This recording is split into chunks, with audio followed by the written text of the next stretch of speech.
With ever-changing markets, dynamic input costs, and consumer demand, a career in the cattle feeding industry can be quite stressful.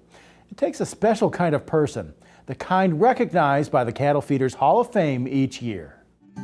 When I look at those names on the plaques out there and I see what they've all accomplished and what they've done, and I'm really honored and I'm totally surprised and shocked that I've been included with this group.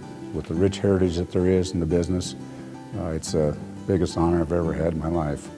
I grew up on a family farm in Shickley, Nebraska, and we had a few cattle, a couple thousand cattle. I went off to college and went down to TCU at Fort Worth, Texas Christian University. Then I worked down in Houston for a couple years, worked for a company that we owned and we sold. So I decided I'd come back to Nebraska and get back to my roots and start feeding cattle, and in that process decided that there had to be a better way to feed cattle. And over all the years, there's just so many great friends, and they've been with me in the good times and the bad, and they're family friends, have grown into family friends, and that's the most important thing. It's all about people. Everything's about people. My father opened the feed yard north of Garden City in 1951, and he started with 6 pens, 6 200 head pens, and they're still there today, 65 years later. We're told we were the very first commercial feed yard in Kansas, and have the #1 designation from the Kansas Department of Health. I'm just proud of him. He was a very honest man, very, very high integrity.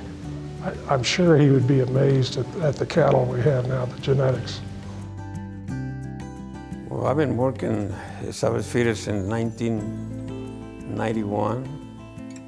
You know, I like to work with cattle. I like to work cattle. I like to process cattle. That's our main goal, you know, try and produce a better quality of meat, you know, that go to the market, you know, where we can enjoy, because I enjoy myself, you know. I want to get home and I want to have a big T1 there.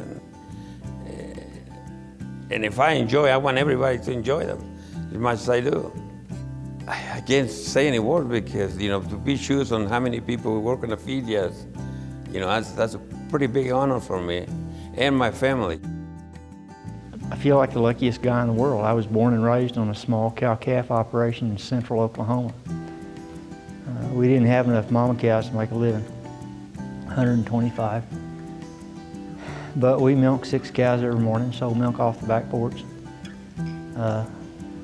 I learned how to butcher pigs. And when my mother said, "If you don't behave, I'm gonna wring your neck," that had a real special visual for me. But there was just something about, my dad loved cattle, and he loved the land and everything else that God created. So that respect for cattle, it's just in your blood. Visit cattlefeeders.org for more information on the Cattle Feeders Hall of Fame. We'll be back with more from the Angus Report after this.